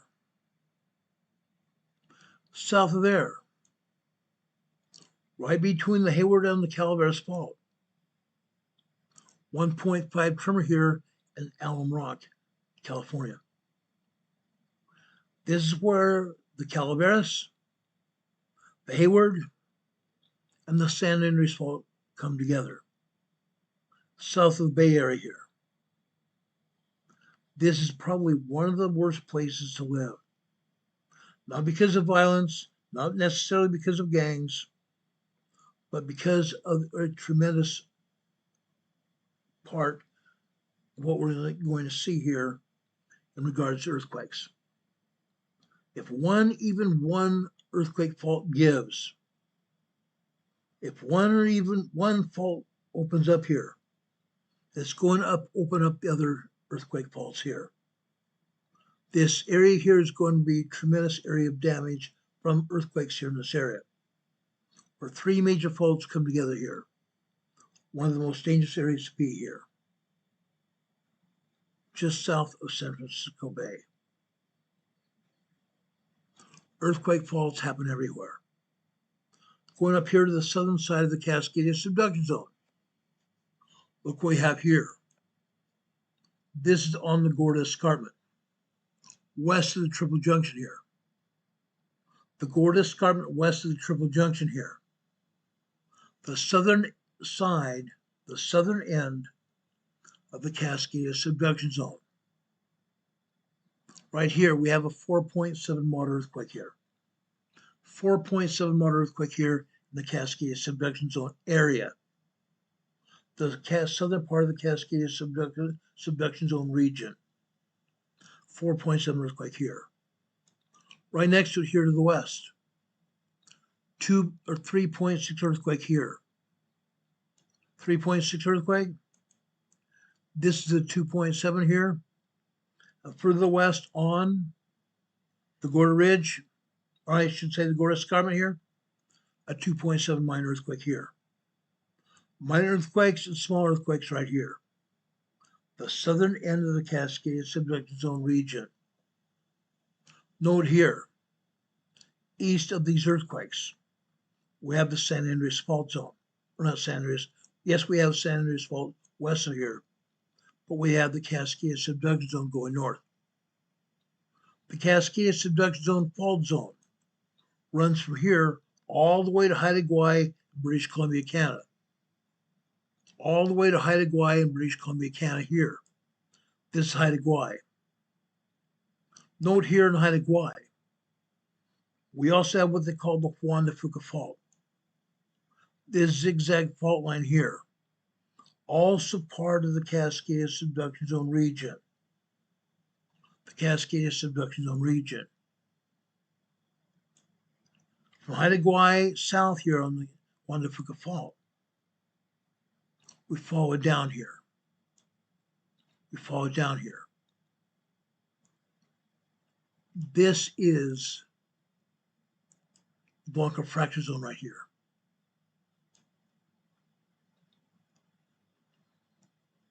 I'm sorry, no, I'm wrong. That's still the Juan de Fuca Fault, the zigzag fault zone. The Juan de Fuca Fault goes south here. See this up and down, this north-south fault zone? It's called the Gorda Ridge. Connecting to the north with the Juan de Fuca Fault, connecting to the south with the Blanca fracture zone. Down here in the central south part of the Blanca fracture zone, we have another earthquake here. This is a 3.1 earthquake here. 3.1 earthquake, small earthquake at that. 183 miles west of Bandon, Oregon. 187 miles west of Bandon, Oregon. On the Blanca fracture zone. This is not the only earthquake that we've seen here. We've seen 3.5 earthquakes here before. We've seen 5.0, 5.3 earthquakes before. They are going to continue.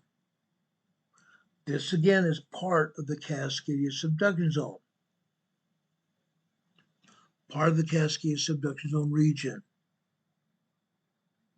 Why am I being so specific about it? Because right up here to the north, off the coast of Vancouver Island and Seattle, Washington, this area of the Cascadia subduction zone and the Juan de Fuca Fault is going to birth a 9.0, 10.0 earthquake within the next probably 5 years. I think it might be as little as 5 years. Scientists are giving it 25 years. I'm giving it 5 years. Why?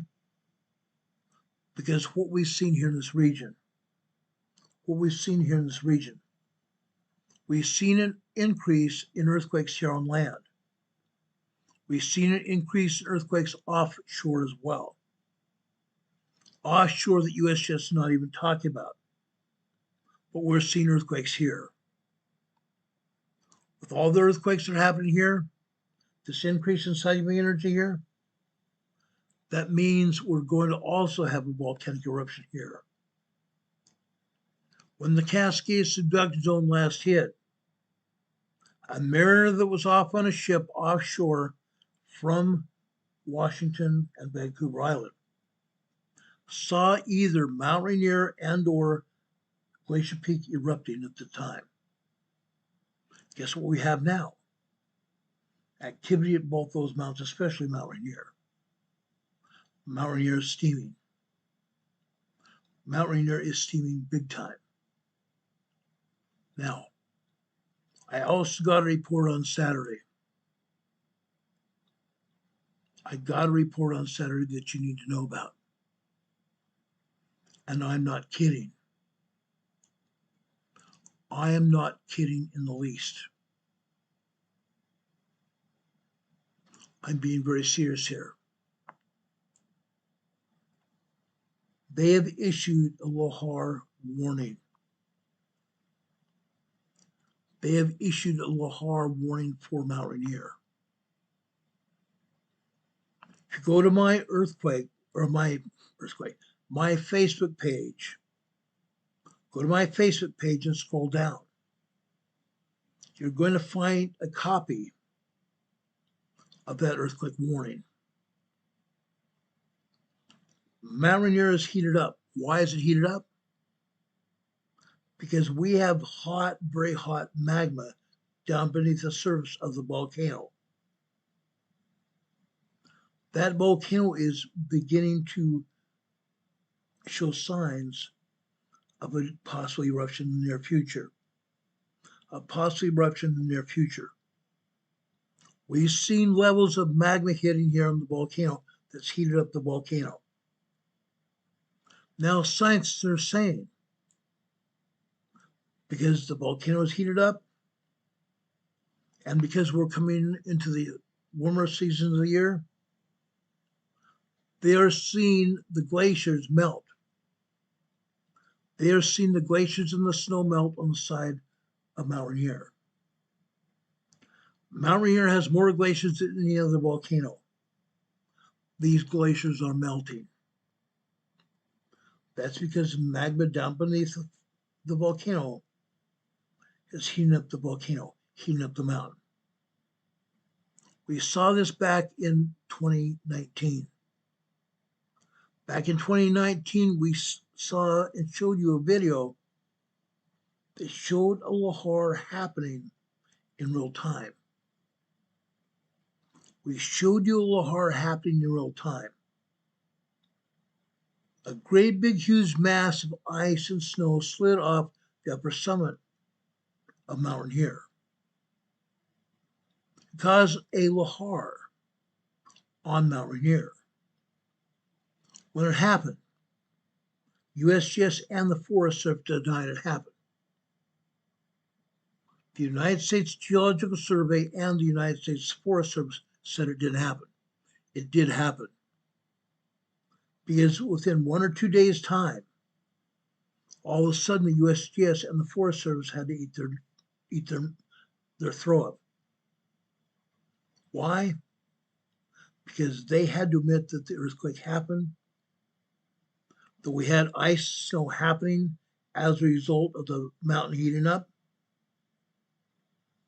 Seismic energy and the mountain heating up caused that glacier of ice and snow to fall down the mountain, causing all kinds of debris, water melt, ice melt, with portions of volcanic eruptions in the past to flow down on top of roads, destroying roads and bridges in Mount Rainier Park, also throwing water, volcanic ash that had been deposited on the side of the volcano, as well as all kinds of rock and debris down the river, down in the nearby towns.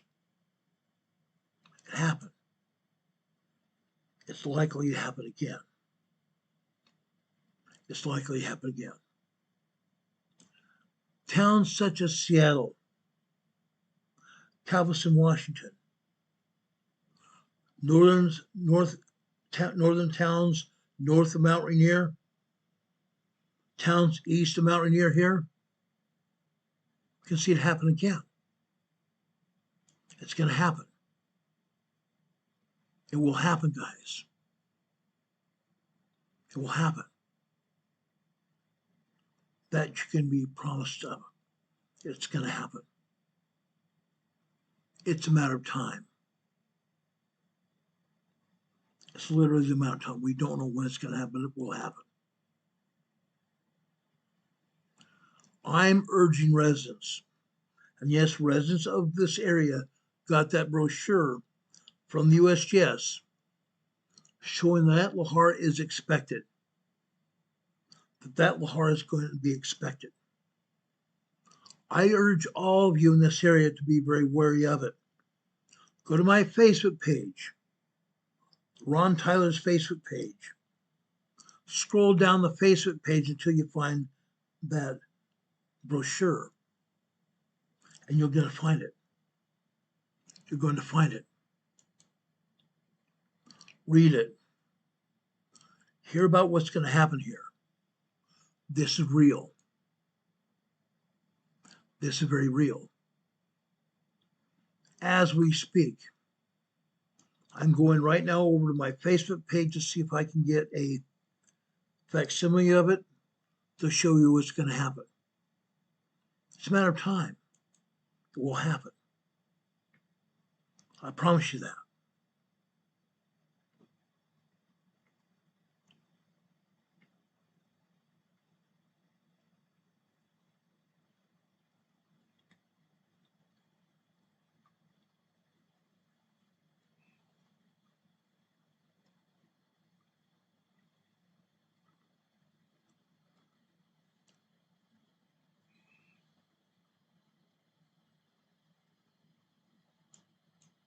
The USGL.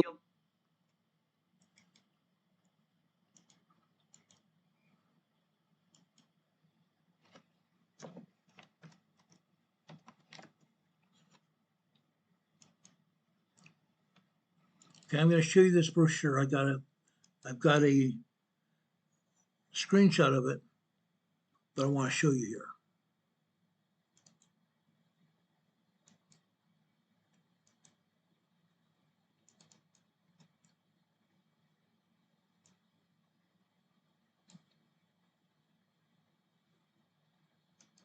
You see it right here. You see it right here. Up at the top. Up at the top. Mount Rainier lahar threat.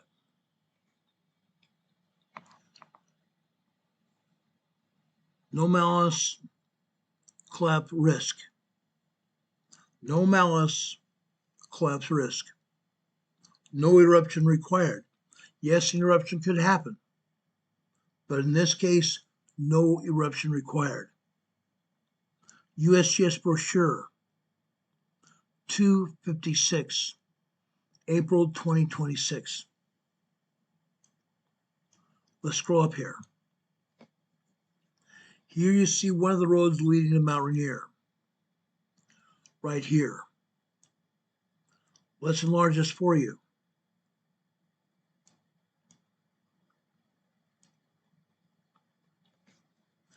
Again, USGS just released an emergency hazard brochure for Mount Rainier.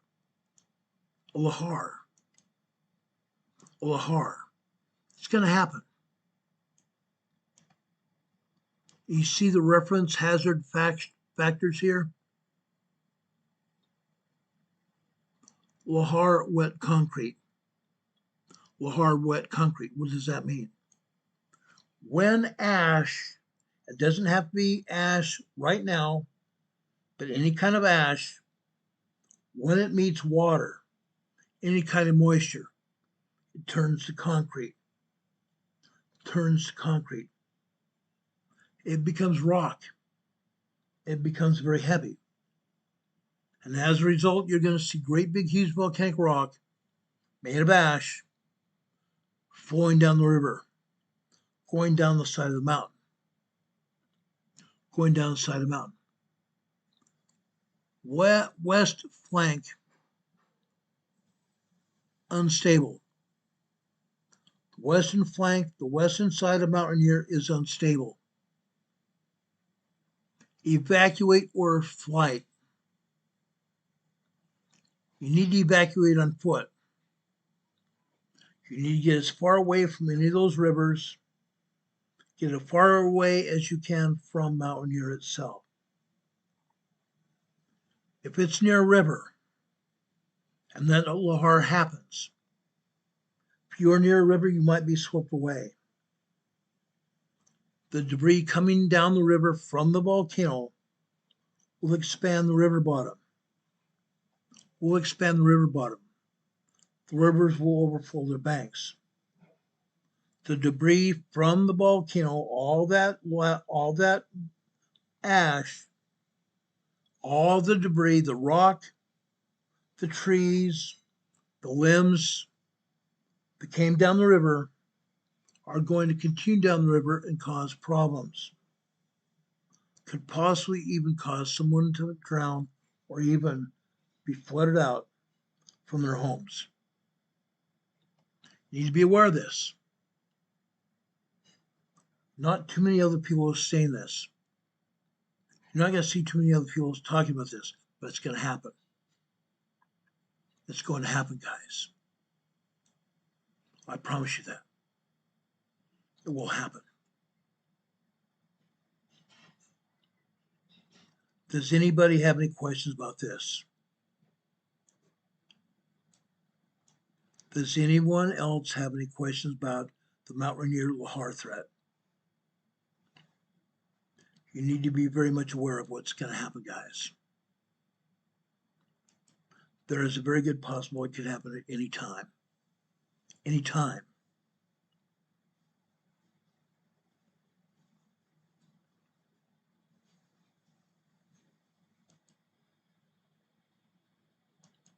Any questions? I want to thank everyone that's been here for this broadcast. If you've been here and you haven't been here before, please subscribe to this channel. We've now lost over 25 people from YouTube unsubscribing people. We've lost over 25 subscribers in the last 2 weeks where YouTube has unsubscribed people. Please, those of you that are here, make sure you're still subscribed to this channel. One of my buddies, Don Potoka, who's a moderator on this channel, even Rob52, both of them have been unsubscribed by YouTube. Please check your subscriptions to make sure you're still subscribed to this channel. When you subscribe to this channel, there's a tiny little bell icon right next to the subscribe button. Click on that little bell icon as well. When you click on it, you're going to see a drop-down menu of 3 items come up. Drop-down menu 3 items will come up. Click on the word ALLO. That should get you subscribed to our channel and get you notified when we come on the air. Today we came on the air just after 4 p.m. Eastern Time in the United States. Now, that's important. That's very important. Now, guys, before I came on the air, I forgot to have my addresses going across the bottom of your screen. I also forgot to put up our PayPal addresses as well. Why is that important? I would love to have you help support this channel. I would love to have you help support this channel, keep this program on the air. It takes money to keep this program on the air, guys. I'm very sorry to say it takes money to keep this program on the air. At the bottom of your screen here, you see 2 of our PayPal locations scrolling across the bottom of your screen. Go to one of those PayPal locations and give a donation to our program. We'd appreciate it. Okay? Also, you see our postal address, 504 Bethel Road, Box 401, Morganton, North Carolina. The zip code here is 28655. You can send us a card or send us a letter. In that letter or card, you can put a donation in cash or check, wrap it around inside that letter, and send it off to us. Inside that card, you can also do the same thing. Stick some cash and or a check inside the card and send it to us. 504 Bethel Road, Box 401, Morganton, North Carolina. Also, you see our email address here. We'd love to hear from you. You can send us criticisms of this program. We'd love to hear from you. You can also send us comments here. You can also send us ideas here, what you'd like to see on our channel. We'll do it. Also, down below this video today, after we leave the air, you're going to see a comment section put up by YouTube. Please send us good, positive comments. Send us good, positive comments. YouTube wants to see them. They really do. Positive comments go a long, long way to help keeping this program active here on YouTube. YouTube has several analytical factors. One of them is comments from this video. Comments from any video. Leave us comments. And you will even leave us questions. Not a problem. I answer those comments. I answer the questions. One of the other analytical factors YouTube uses to assess whether they're going to let anybody else here on YouTube watch this program are the amount of people watch this program. The number of people watching this program. One of the other factors is the amount of time you spend watching this program. The amount of time you spend here watching this program. That needs to come up. We used to get upwards of 20, 30 minutes of people watching this program. We'd like to see that again. Lately, we've seen numbers of as little as 8 minutes watching this program, sometimes less. That's not going to do it. YouTube is going to cut us off. YouTube is going to cut us off if that continues. Please, guys, please stay for as long as possible to watch this program, to find out information about yourself and your families and where you live. We talk about that all the time. Why is that possible? Because, folks, if you're not spending any time watching this program and you leave, when something happens that we talked about, you're not going to know what's going to happen. You're not going to hear what's going to happen, and you're going to be right in the middle of an earthquake, a volcano, a heavy rainstorm, flooding, tornadoes, an active shooter, even a oil refinery blow up, or another building blow up for whatever reason, or even rail cars dismantling. They've done that a lot. Some people have died. Some people have gotten badly hurt. We talk about it. That's why we talk about it. To make sure you are aware of what's going on around you. We all need to keep our eyes and ears to the ground. We need to keep our heads on a swivel. Before I leave you tonight, I'm taking you to the book of Hebrews. I'm taking you to the book of Hebrews. The other day, someone left me a message showing the Pope kneeling down before the altar at a Muslim mosque. Kneeling down before an altar at a Muslim mosque. Why is the Pope kneeling down before an altar at a Muslim mosque? He's not paying homage to Muhammad. Islam does not worship Jesus Christ. Some Muslims keep the heat off themselves, are saying Jesus Christ is a great prophet. They don't worship him. No, they do not think of him as a great prophet at all. Why then is the Pope kneeling down in a Muslim mosque? To me, no, I'm not a Catholic. I'm not. I am about as far away from Catholicism as anyone. I'm not a Catholic. But in my mind, the Pope should not be paying homage to Muhammad at all. Okay? Now, I'm going to say this, and I may bring some hate and discontent upon my own head by saying this, but it's scripture. Paul is talking to Hebrews here. Ministers must be called of God, as was Aaron. As was Aaron. Christ was a priest forever after the order of Melchizedek. Jesus Christ is the author of eternal salvation.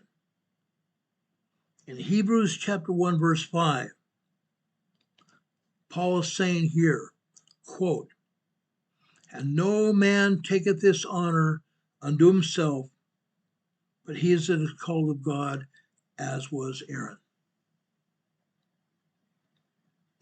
Why is the Pope over kneeling down at an altar in a Muslim mosque? In my book, this is just Ron Tyler speaking. This is just me speaking. The Pope has no priesthood authority. The Pope has no priesthood authority at all. I think he knows it. Yes, he was called to be a Pope by other fathers of the Catholic Church. But I'm going to ask you as well, where did they get their authority to make him Pope? The Catholics tell me that the Pope is like Paul of old or Peter of old. Jesus Christ told Peter in the New Testament, "Upon this rock I build my church," the rock of the priesthood of God. Where did the Pope get his authority? Not from Peter. Peter did not lay his hands on the Pope's head. Peter did not lay his hands on any Catholic father as well. I could go into great narrative here about authority of the priesthood of God from Jesus Christ. Peter, James, and John had it, but they did not give it to the Pope. They did not give it to the Pope.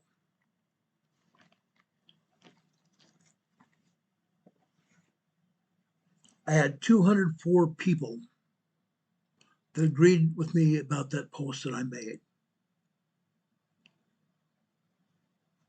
Sad.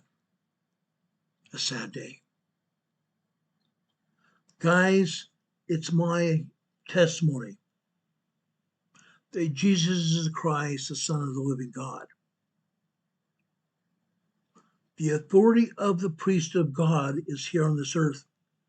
And no, it's not through the Pope of the Catholic Church. It's here on this earth today. But it's not with the Pope. Sorry.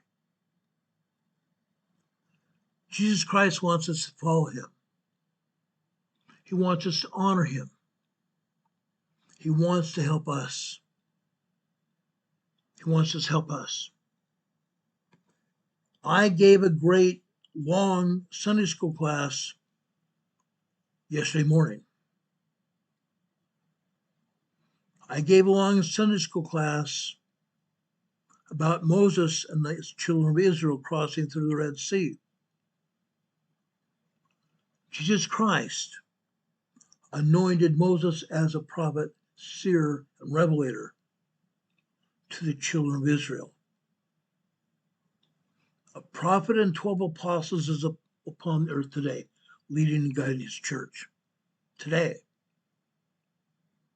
Jesus Christ is the chief cornerstone of the church. Jesus Christ lives. He wants us to come to him in humility and meekness and sincerity with real intent. Read your scriptures, guys. If you want to become closer to Christ, read the scriptures. For in them, the scriptures, you're going to find eternal life. You're going to find your salvation through Jesus Christ. I promise you, the more you read the scriptures, the greater instance of salvation you're going to receive. The greater revelation you're going to have. The greater revelation you're going to have. I promise you that. Find out for yourself if these things I'm saying are not true. Read the scriptures about the scriptures and pray about the scriptures. Find out if what the scripture says is not true. If it is, through the gift of the Holy Ghost, you're going to find the truth of all things. Pray and ask God himself. You're going to find the truth of all things through the gift and power of the Holy Ghost. And through the gift and power of the Holy Ghost, you're going to receive the whole truth. The truth of all things. May God bless you. May God be with you this day and always. I love you. I love Jesus Christ. Jesus Christ loves each and every one of you. May God be with you this day and always. May God be with you until we meet again. We'll see you on the other side. Have a great day, guys. God bless. God be with you until we meet again. We'll see you on the other side, guys. Take care. If anything else happens tonight, we'll be back on the air to tell you about it as soon as the information becomes available. Until then, we'll see you soon. God bless.